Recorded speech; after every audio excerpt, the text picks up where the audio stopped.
Good morning, everyone. We have started with the chapter Ecosystem. In our last video, we have studied about decomposition and the factors that determine the rate of decomposition. In this video, we'll be learning about decomposition process. I already discussed that decomposition is the process where complex organic matter gets converted into simpler forms.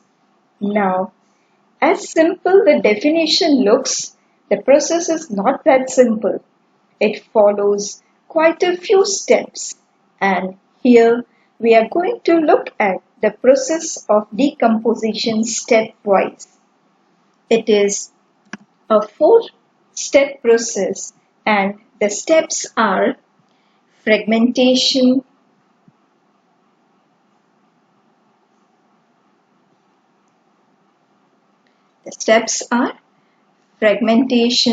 leaching, catabolism, humification, and mineralization. Now we will spend some time to understand what happens in each of the steps. The first step is fragmentation. What is the meaning of fragmentation? It is derived from the word fragments.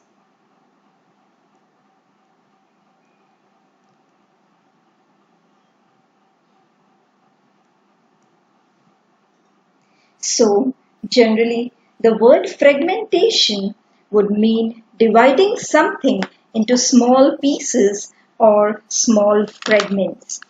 Let us see what does it mean in terms of decomposition. So here the detritus is broken down into simpler particles. Okay, so that is the process of fragmentation where the detritus is broken down into simpler particles. As I said, fragmentation means breaking down into simple fragments. So, detritus, which is the dead plant and animal remains, are broken down into comparatively simpler particles. So, how exactly it happens? Who breaks it down? So, let us try to see that. Organisms which help in fragmentation are detritivores. Example of detritivore is an earthworm.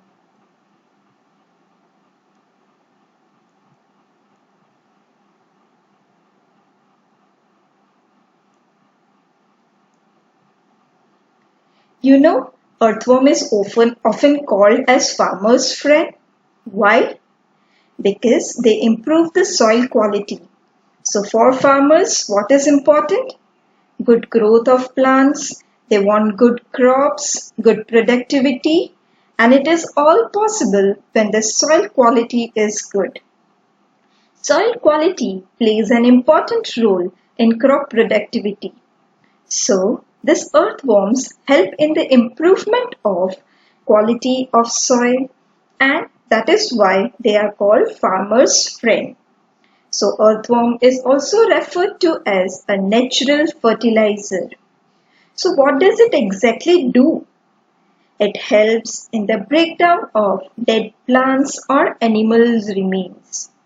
So that is how it gets a lot of nutrients which was present in that plant or animal body into the soil, and that is how the soil also gets enriched. So this is the job of earthworm, and it falls under the category of detritivores. So this is the first step of decomposition where detritivores will break down the detritus into simpler particles. Since it breaks it into simpler fragments, it is called fragmentation. Now, the second step of decomposition is leaching. What do you mean by leaching? In this step, it dissolves out the soluble constituents from the detritus. So in first step, detritus is broken down into simpler particles, and in leaching, the water-soluble constituents are looked upon. So wherever you have the soluble constituents, they are dissolved out of the detritus. So that is how the soluble nutrients will go down the soil horizon. Soil horizon is the various layers of soil. The topmost layer, then the middle layers, then lower layers. That means there are different layers of soil. The plants interact mostly with the upper layers of soil. So what happens if the soluble constituents will start going down into the soil horizon? How it will go down? I mean, what will make the soluble nutrients go down? This may occur due to rain or irrigation. It occurs due to rain or irrigation. Now, irrigation means watering the fields. As the water goes down through the pores of soil particles along with water, the soluble constituents of detritus will also go down the soil horizon. So this movement of dissolved substances with water percolating through the soil is known as leaching. So the soluble nutrients precipitate as unavailable salts. So this is how the soluble nutrients actually vanish off the detritus. I hope these two steps are clear to everyone. Now let us see the third step of decomposition, and that is catabolism. What do you mean by catabolism? We have heard about metabolism.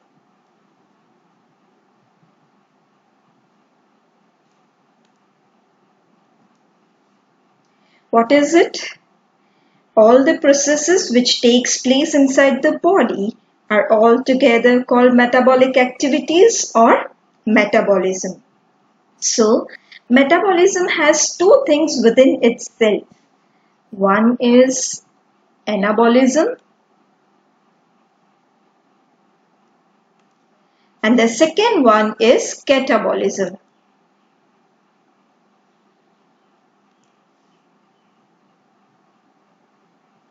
So, ana would always means formation. The first one, anabolism, where ana means formation. It would always mean formation, whereas cata would always means breaking down.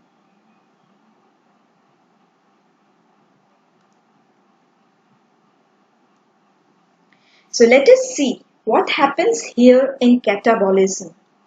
So here enzymes from decomposers like bacteria and fungi further break down detritus into simpler forms. In this step, the decomposers are involved. In this step, the decomposers are involved. From the definition of decomposition, we often think that the decomposition is something which only involves decomposers. So, there is nobody else involved. But if you actually look at the process stepwise, in the first two steps, decomposers do not play any role. In the third step only, the decomposers, that are bacteria and fungi, play role. So what do? They further break down detritus into simpler forms. So the first level of breakdown was done by detritivore, that is earthworm. Now second level of breakdown after what has been removed out of it is done by the decomposers. So bacteria and fungi come into role and they play a major role in the process of decomposition. So here complex substances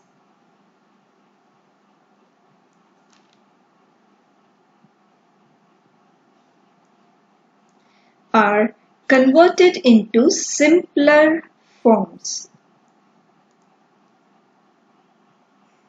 by the decomposers.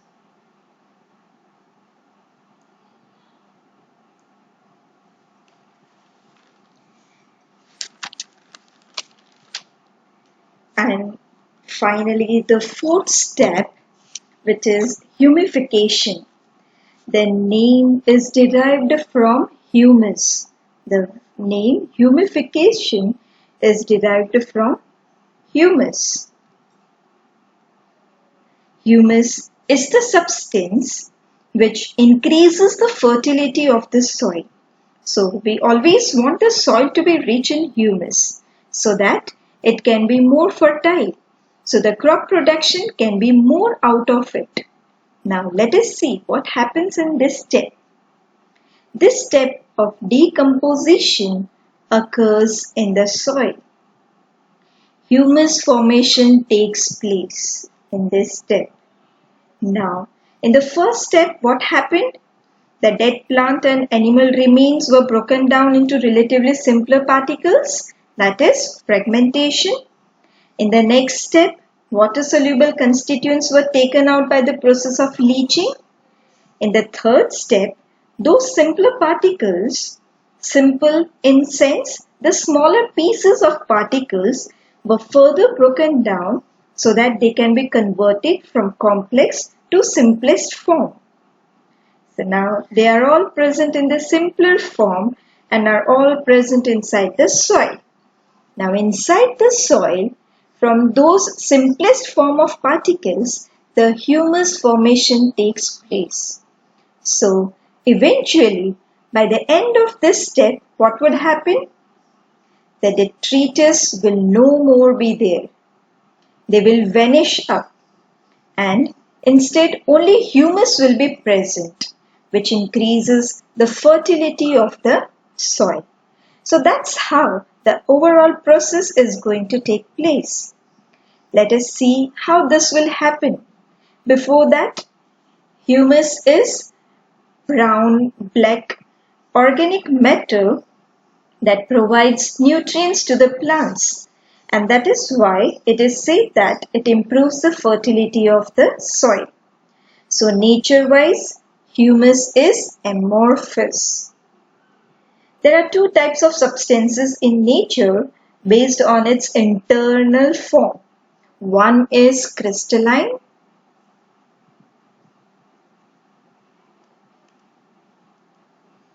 and second is amorphous. Crystalline are those which exist in the form of crystals, where you can distinguish each particle from one another. Example is sugar. Anything like soil where you cannot distinguish each particle from other. So they are called amorphous, where the particles cannot be distinguished from other. So humus is amorphous in nature. It increases the water retaining capacity of the soil, that is, the capacity to hold enough water. Why is this important for soil? Because for plants, water is extremely important for plant growth, and plants get water through their roots from the soil. So soil should have sufficient water to provide it to the plants. So humus basically influences as the bulk density of soil and also contributes to moisture. Now, therefore we can see in the process of humification, humus formation takes place from the simplest forms which was formed by the decomposers, and now the final step. In fact, these two steps goes together, that is humification and mineralization. So from the name itself, you can guess Mineralization is nothing but the formation of minerals.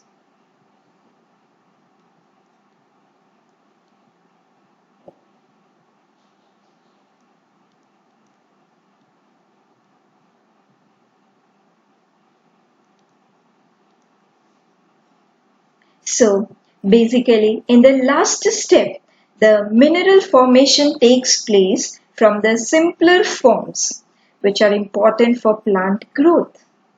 So the dead remains are getting converted to something which is useful to the plants. Release of minerals or inorganic nutrients by further degradation of humus by microorganisms is termed as mineralization. In short, formation of minerals. Now, what are minerals? Minerals could be any inorganic constituents. There are two types of minerals. The macronutrients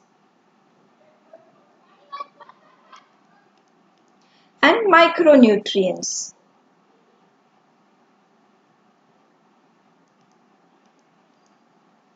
Micronutrients like nitrogen, phosphorus, sulfur, etc.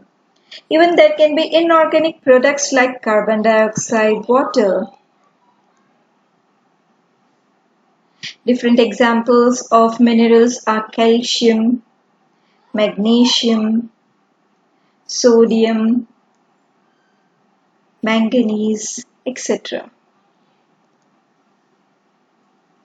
I hope the steps of decomposition or decomposition process is clear to all of you. Now let's see the decomposition cycle. Let us say that the cycle starts from here. This is the first step where the plants grows or a tree grows in the soil. How does it grow? It takes up the minerals and nutrients and water which is present in the soil. From the soil, the plants take up the minerals or nutrients along with water. Now, a green leaf, say for example, a green leaf of this tree falls to the ground. Some are eaten by insects and other animals, and nutrients and energy enters in food web.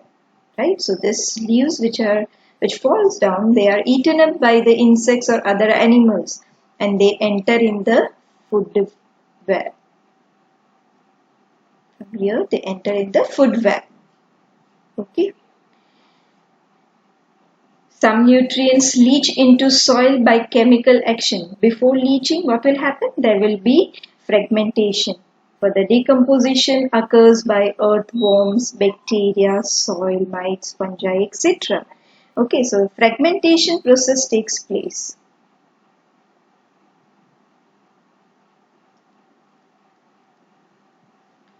And then the fragments are converted into the simpler forms, that is leaching process takes place. The soluble substances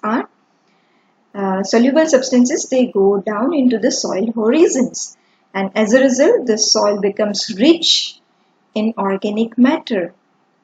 Okay, now the decomposition process in catabolism also occurs. Okay, that is this step where the decomposers convert the simpler substances into very simpler forms, and then finally the humification and mineralization takes place, because of which the soil becomes rich in nutrients, and that nutrients are again given to the plants. Plants take up the nutrients, and further the cycle goes on. So this is all about the decomposition cycle. So my dear students, we have completed decomposition process completely now. In our next video, we will be learning about energy flow. I hope you all have understood this topic. Thank you.